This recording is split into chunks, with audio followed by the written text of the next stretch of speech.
صراحة الله الحباب، سمحوا لي بزاف الا شي نهار قصرت من جهتكم ولا قصرت من جهة شي واحد فيكم، لحقاش ما كتبغيش تعطيني خاطري انني نشوف الحاجه وما ندويش عليها.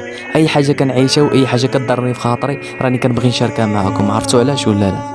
حاجه تقدر غادي يكون شي واحد كيعيش نفس المراحل ديالي وفي نفس العمر وفي نفس اي حاجه تولي كيعيش نفس المراحل ديالي، ولو يكون صغير راه تقدر يكون كيعيش نفس المراحل اللي كنعيشهم حتى انايا. لذلك كنبغي ديما نشارك معكم اي حاجه كنعيشها.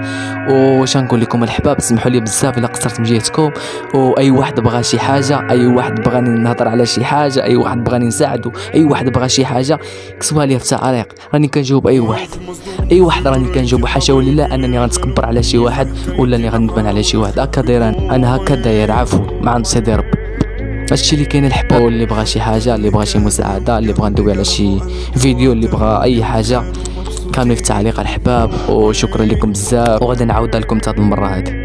تهلاو لي في الوالدين ديالكم بزاف بزاف، وتهلا لديك المهم داك الوالد ديالك تهلا فيهم بزاف، تعب بزاف.